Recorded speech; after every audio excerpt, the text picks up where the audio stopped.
Olá, damos início a mais uma explanação do Evangelho do Centro Guarapuavano de Estudos e Práticas Espíritas, o CEGESP.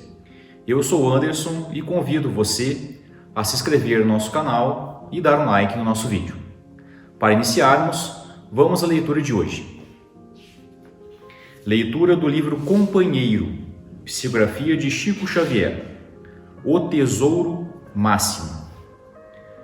Talvez tenhas alcançado a crise das grandes perdas que se nos marcam no mundo como sendo instantes inolvidáveis de dor. Assumiste compromissos de cuja execução companheiros queridos desertaram. Esposaste deveres de partilha com alguém que te haverá deixado a sós. Abraçaste empresas de elevação e progresso e te viste com os braços despojados de todos os recursos, no justo momento em que mais necessitavas de proteção.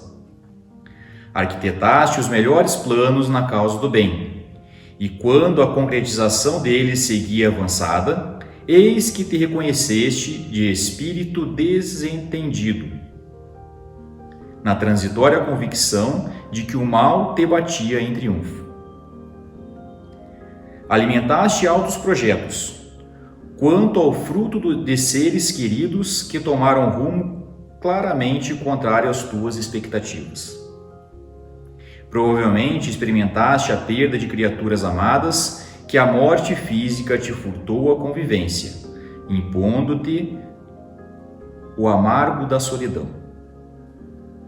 Nessas horas de incertezas e lágrimas, quando tudo de melhor te pareça perdido, quando as vagas do sofrimento te houverem sacudido o barco da existência, através das tempestades de angústia, quando a saudade te envolva em nuvens de tristeza, ou quando a incompreensão te marginalize em tribulações difíceis de suportar, não te entregues ao desânimo, nem te refugies no desespero.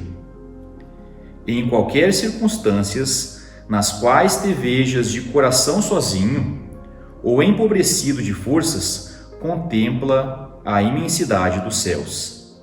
Ergue a fronte, enxuga o pranto e caminha para diante, conservando o bom ânimo e a esperança, porque ainda mesmo quando suponhas haver perdido tudo o que possuías de valioso na terra, trazes contigo o tesouro máximo da vida, que nenhuma ocorrência do mundo te pode arrancar, porque tens Deus.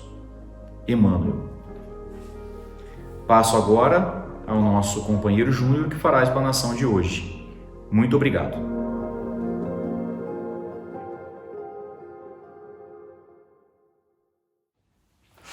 Olá a todos, amigos e amigas do coração.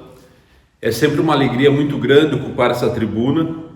E em momentos de tribulação, em momentos de pandemia, como estamos passando, é uma alegria ainda maior e uma alegria diferente por poder chegar à casa de vocês, por poder nos irmanarmos através das diversas tecnologias, dos diversos meios que as atuais tecnologias nos oferecem. Nossa tarefa de hoje é apresentar para vocês a explanação do item 21 do capítulo 5 do Evangelho segundo o Espiritismo, capítulo este que tem por título Bem-aventurados os aflitos.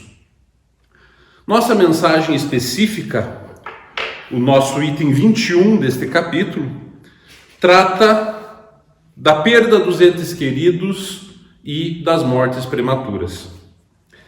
Essa mensagem, psicografada pelo espírito Sanson no ano de 1863, nos fala a respeito da dificuldade de nós, enquanto encarnados, de aceitarmos muitas vezes as perdas dos entes queridos, as mortes daqueles que nos são caros. E apenas para elucidar, a título de curiosidade, explicando que Sanson era um companheiro de Kardec junto da Sociedade Espírita Parisiense, e este amigo fez um acordo com Kardec para que, assim que ele desencarnasse, ele pudesse ser evocado na própria Sociedade Espírita Parisiense, para que ele viesse, então, trazer as explicações sobre como aconteceu o seu desencarne, como aconteceram os processos que se sucederam a esse fato.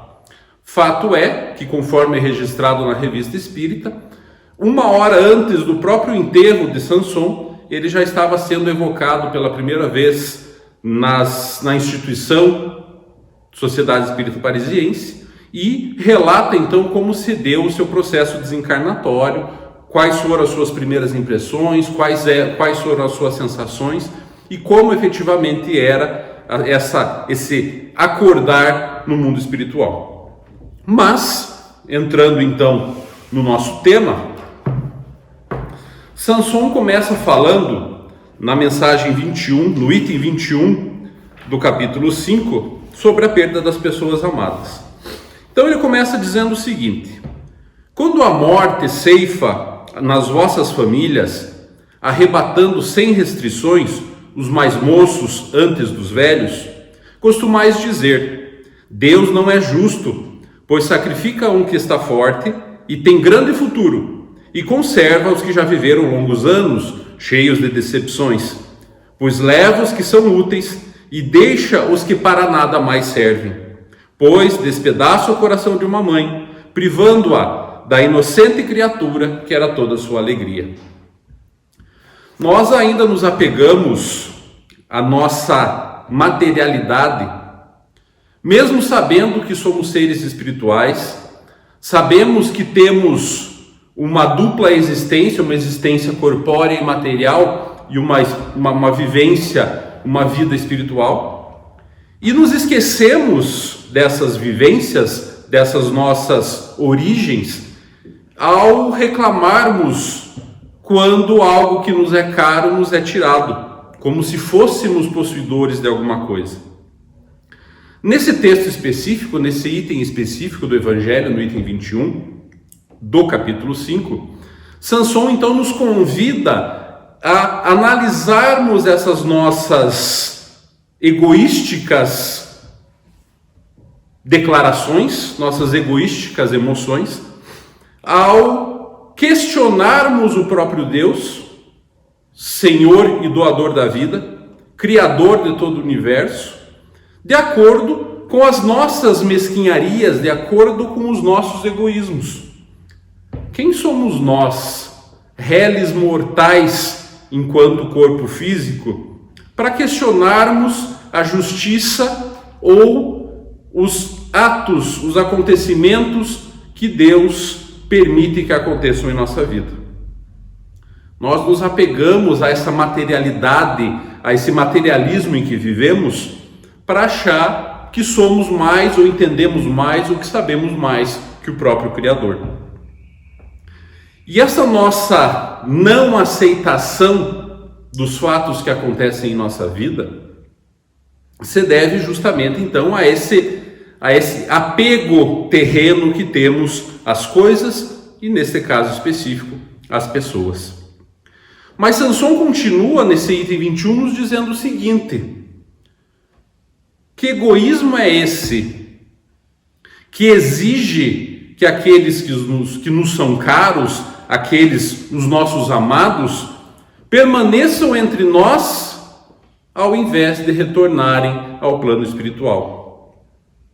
Nós espíritas sabemos que a vida verdadeira, a vida real, é justamente a vida espiritual. Sabemos que o espírito se sente, enquanto encarnado, muitas vezes como encarcerado numa situação em que ele não é agradável. Que egoísmo é esse, então, a ponto de querer que os nossos amados permaneçam em sofrimento ao nosso lado, em vez de poderem desfrutar das benesses do mundo espiritual? Nós queremos tudo para nós, mas esquecemos que nem tudo que nós queremos é exatamente o que nós precisamos. Quando nos apegamos demais às pessoas, com um sentido de propriedade, com um sentido de querermos tudo para nós, nós acabamos limitando esse desenvolver espiritual. Nós acabamos deixando de entender que o plano espiritual, que a vida espiritual é realmente a vida verdadeira. Nós falamos, poxa, mas essa pessoa tinha tantas esperanças, tinha uma vida toda de alegrias pela frente. Quem somos nós para julgar qual seria o futuro dessa pessoa? Será que haveriam tantas esperanças? Será que haveriam realmente tantas alegrias na vida dessa pessoa? Nós sabemos que nós vivemos num planeta de provas e expiações, em que a felicidade plena não faz parte do programa. Então, qual o objetivo, já que dizemos que amamos tanto essas pessoas que partem, qual o objetivo de querer que elas continuem ao nosso lado sofrendo? Já que sabemos que neste planeta nunca chegaremos à felicidade plena. Lembrando ainda que no momento em que Deus resolve por bem, por meio da sua lei divina, por fim a uma encarnação, obviamente porque essa encarnação já chegou ao seu termo, já cumpriu o seu planejamento reencarnatório, ele está prevenindo que esse espírito recaia muitas vezes nas mais diversas tentações, nos mais diversos acontecimentos negativos ao seu processo evolutivo. Quando nós vemos crianças sendo arrebatadas do nosso planeta, crianças que na sua tenridade passam pelo processo desencarnatório, nos seus primeiros anos, nos seus primeiros dias, nós podemos entender e devemos entender que Deus está privando esse espírito, que já é um espírito que tem algum merecimento, precisava apenas completar uma tarefa nessa atual reencarnação.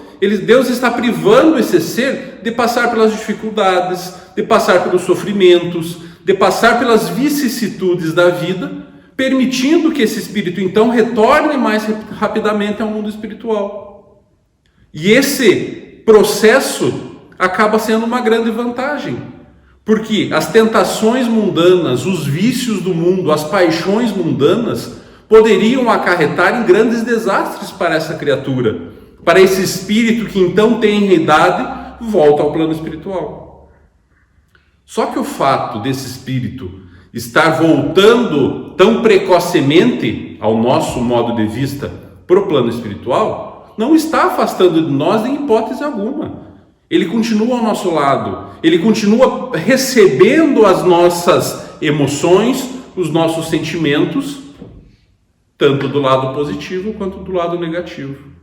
Então é importante entendermos que quando Deus resolve por bem permitir o retorno de um espírito encarnado, um familiar próximo, um amigo, um filho, uma mãe, ele está levando esse espírito de volta ao plano espiritual, permitindo que esse espírito retorne ao plano espiritual, mas ele não está nos tirando nada. Em primeiro lugar, porque nada nesse mundo nos pertence, muito menos as pessoas que nos são caras, as pessoas que fazem parte do nosso convívio familiar.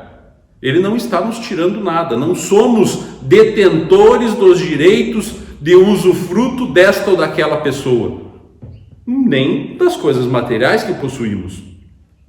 Deus está apenas permitindo que esse espírito retorne ao plano espiritual após ter cumprido suas obrigações reencarnatórias, para que continue seu processo evolutivo nesta outra vivência, nessa outra existência que é a vida espiritual. Mas esse espírito, ainda que não tenhamos a sua presença, não tenhamos o seu afeto, o seu carinho, os seus abraços, mas nós temos esse espírito ao nosso redor. Nós sabemos que o mundo espiritual e o mundo material estão interligados. Sempre que elevamos os nossos pensamentos, sempre que pensamos nessas criaturas com carinho, com amor, com lembranças saudáveis, esses espíritos sentem as nossas lembranças, sentem o nosso chamado e vão estar ao nosso redor, nos trazendo paz, nos trazendo boas vibrações, nos trazendo intuições positivas, para que possamos aprender a conviver com a ausência física desta pessoa. Mas essa ausência é apenas física.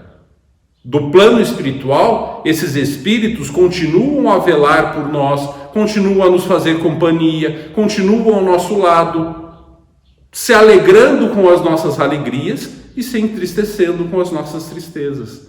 Então, quando mantemos um sentimento de alegria, um sentimento que, embora consiga conciliar essa ausência física, mas que entenda a realidade da vida espiritual, esse espírito vai se sentir bem, porque nós estamos emanando vibrações positivas, de alegria, de esperança de um reencontro próximo. Então esse espírito se sente bem, esse espírito vai se sentir mais fortalecido nessa nova etapa da sua existência e vai poder nos acompanhar no nosso dia, na nossa existência física, enquanto ela não chega ao fim.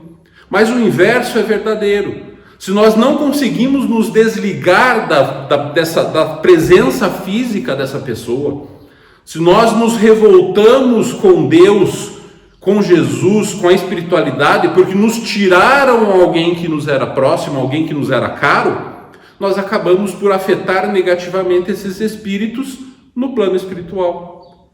Porque os sentimentos negativos que alimentamos, esses sentimentos pesados que têm origem no egoísmo, que têm origem no nosso orgulho, vão pesar negativamente, vão influenciar negativamente esse espírito, que vai passar, ainda aqui no plano espiritual, a sentir essas nossas vibrações negativas.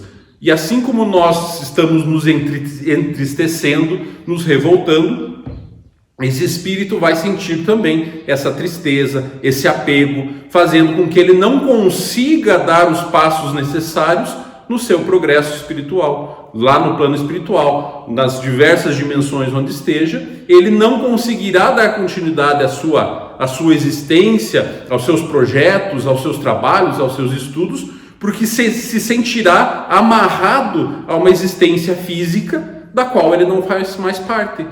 Apenas pela insistência dos sentimentos e das vibrações negativas daqueles que aqui ficaram e se sentem revoltados ou se sentem traídos por Deus porque tiveram esses espíritos, esses familiares, esses entes queridos tirados do seu seio, da sua família, do seu convívio. E não é assim que funciona.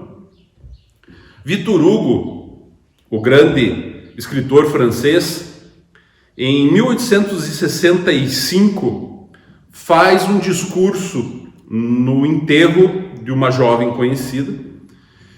E esse discurso foi muito noticiado à época, nos mais diversos meios de comunicação, nos mais diversos jornais à época. E Kardec não deixa de fazer também esse registro pela grandeza e pela pureza das palavras ditas por Victor Hugo. E esse registro está na Revista Espírita de fevereiro de 1865. Então, para que entendamos que essa ausência é apenas física, que não há revolta, que não há nada que nos deva melindrar pela ausência da pessoa querida. Deus não está nos planos espirituais apenas a nos infligir sofrimentos, a nos penalizar, nos castigar. Tudo o que acontece segue a mais perfeita das leis, que é a lei divina. Então, nas palavras de Victor Hugo, é apenas um pequeno parágrafo desse grande discurso que ele faz pela passagem dessa jovem. Ele diz o seguinte: o prodígio desta grande partida celeste, que chamam morte, é que os que partem não se afastam, estão no mundo de claridade, mas assistem como testemunhas enternecidas ao nosso mundo de trevas. Nós vivemos num planeta de expiações, de provas. Não é um planeta em que a felicidade plena vai existir. Então nós estamos sim num planeta de trevas, num mundo de trevas, de sofrimento, de dificuldades. E ele continua: estão no alto e muito perto.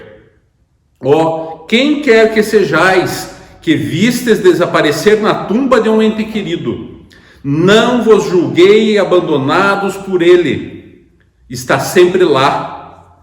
está ao vosso lado mais do que nunca, porque não tem mais as limitações físicas, o distanciamento tão comum nesses momentos de pandemia, o distanciamento social, o distanciamento que a morada em diversas cidades que nos afastam dos nossos familiares, dos nossos amigos, né?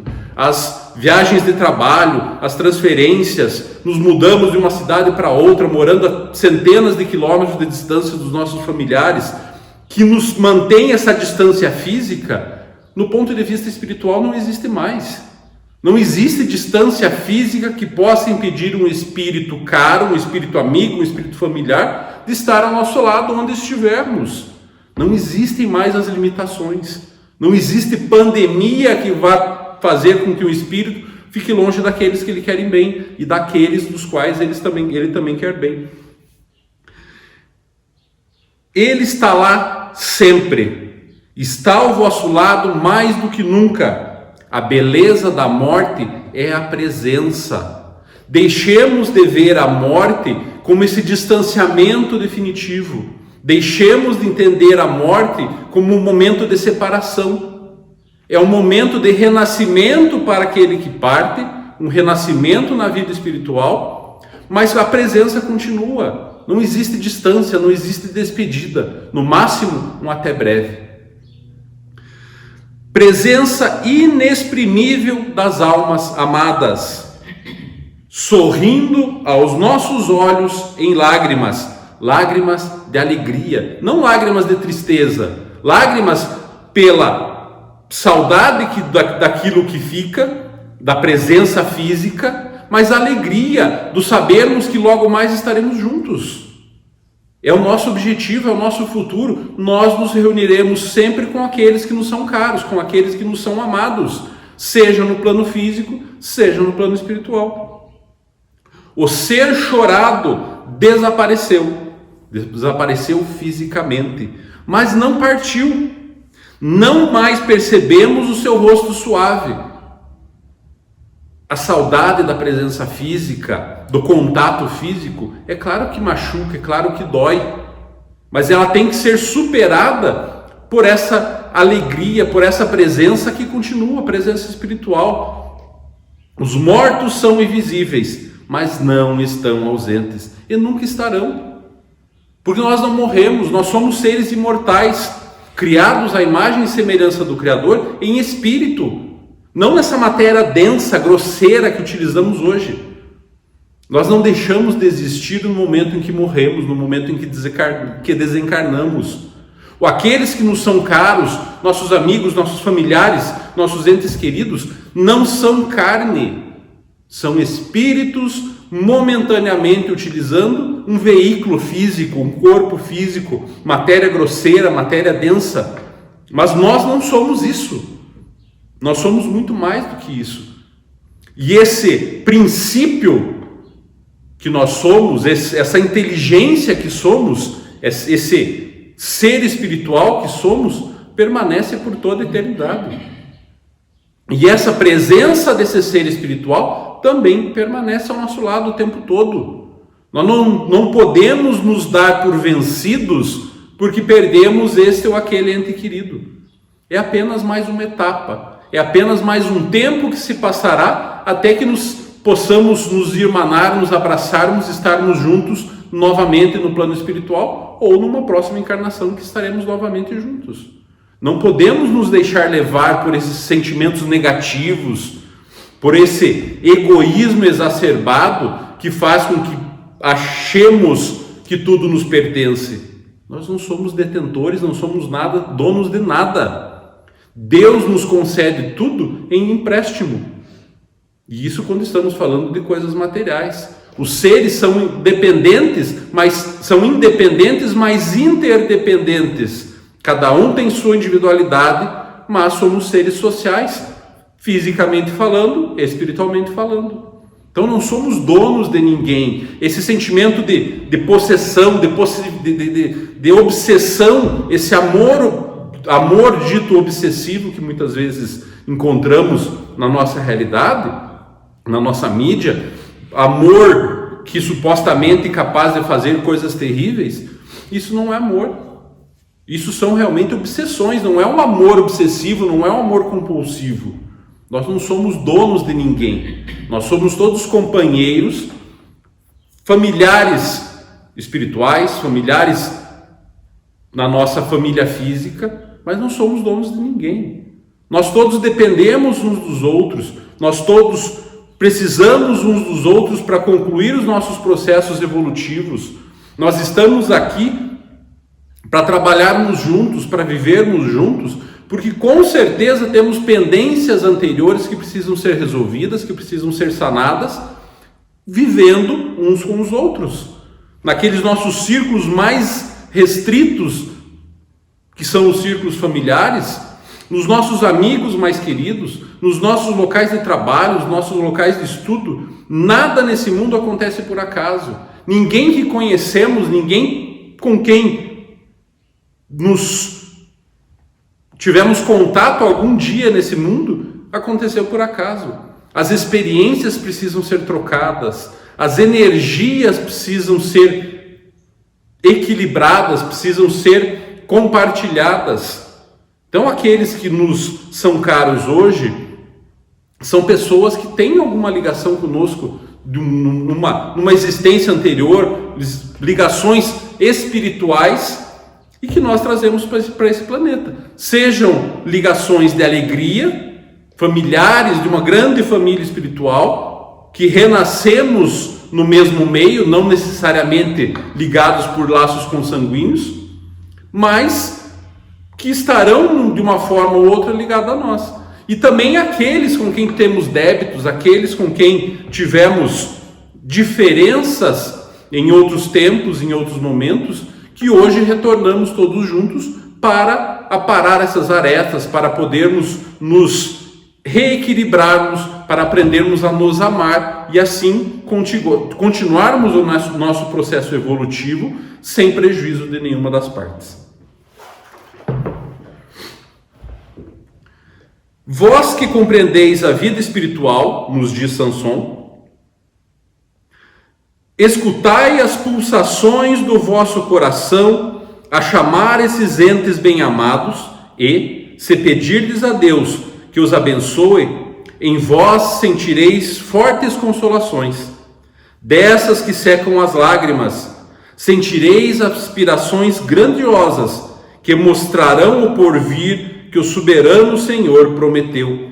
Estamos todos ligados, estamos todos juntos. Não é a distância física que vai fazer com que deixemos de sentir os nossos amados, os nossos queridos, os nossos amigos.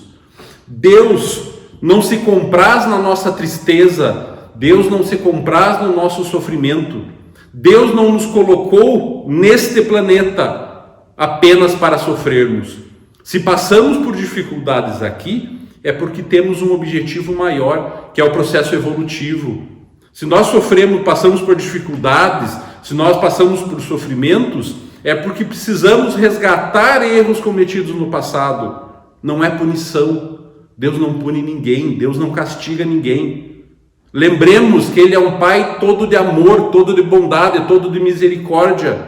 Ele não tem por objetivo ver seus filhos sofrendo.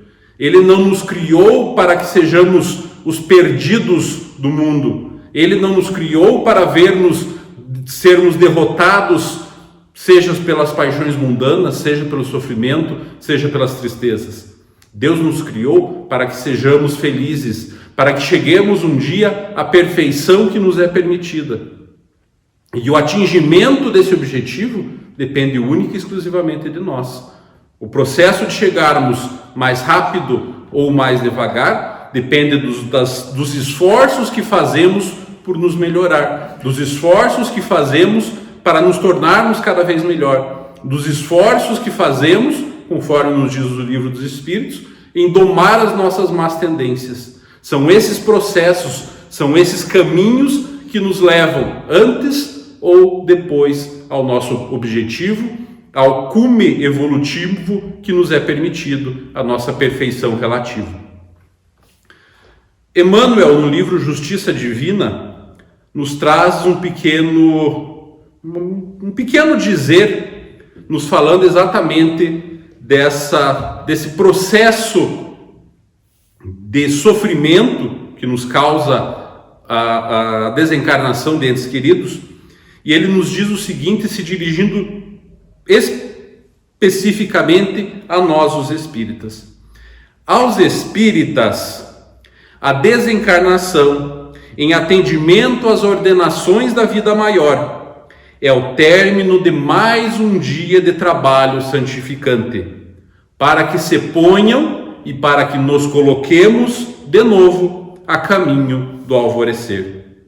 Sabemos que a nossa vida espiritual, sabemos que a nossa existência milenar depende de pequenos passos.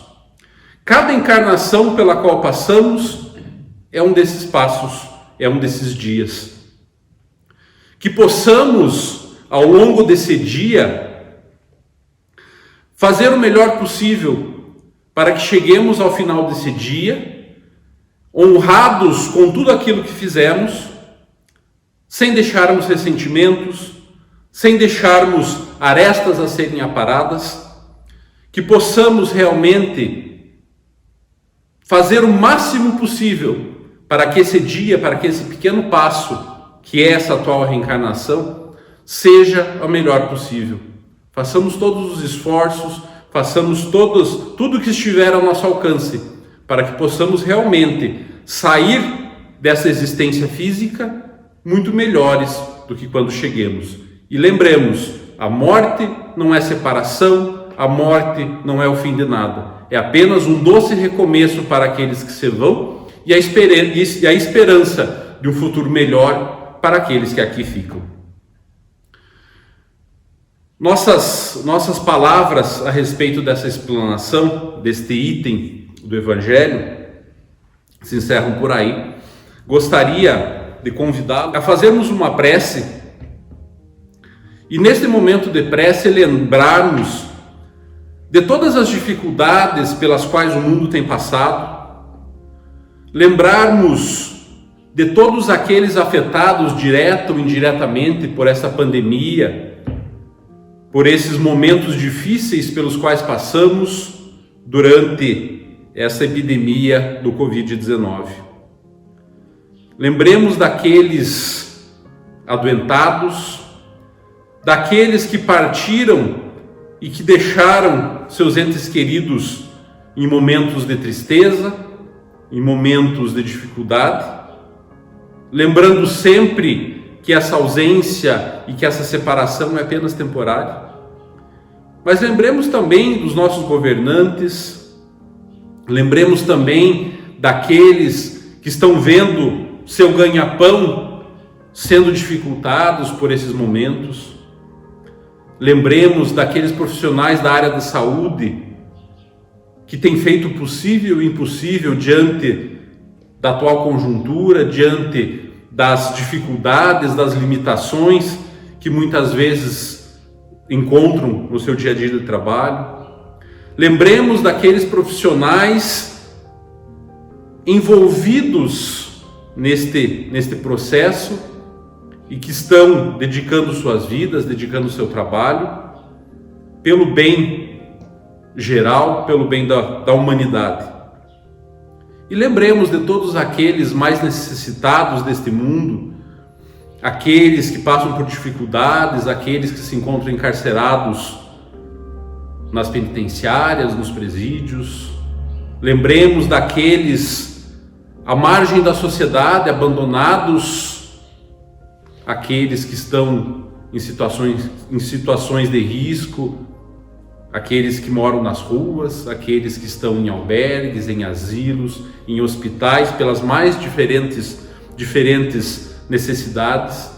Lembremos de cada um deles e lembremos que no comando dessa nau, no comando desse planeta em que habitamos, está Jesus Cristo, o ser mais perfeito que já colocou os pés nesse planeta, nosso modelo, nosso guia, e que com certeza preside este planeta, sabendo que tudo o que acontece aqui é necessário, nos amando como irmãos que somos e sabendo que passaremos por todas essas situações. Deus nosso Pai, Senhor e doador da vida, Tu que és o supremo arquiteto que criou todo este universo, que sabes o que passa no coração de cada um dos Teus filhos, rogamos a Ti o amparo, o consolo, a luz divina, para que possamos prosseguir em momentos tão difíceis, em momentos que nos testam a caridade, a paciência, o amor ao próximo. Sabemos que não estamos sozinhos, que Tu, como Pai amoroso que és, nunca nos abandonaria. E sabemos que Jesus, nosso irmão maior, está a governar esse planeta e que não nos deixará nunca sem rumo. Rogamos a vós que neste momento estenda as bênçãos de paz, de amparo, de consolo a todos os habitantes desse planeta, a toda a humanidade,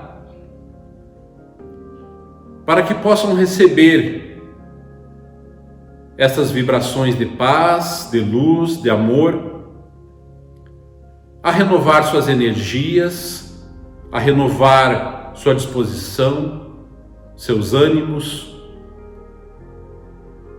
para que possam viver em plenitude, para que possam enfrentar seus desafios, seus sofrimentos, seus sacrifícios, saindo vitoriosos desta encarnação. Pedimos por todos aqueles nossos companheiros, nossos amores, nossos entes queridos, nossos amigos, que nos precederam no retorno à pátria espiritual, mas que sabemos estarem tão presentes como nunca estiveram. Estão ao nosso lado, a nos fornecer ânimo, força de vontade, para que possamos prosseguir com as nossas caminhadas. Pedimos, Senhor, por todos aqueles em momentos de dificuldade, de fraqueza, de necessidade.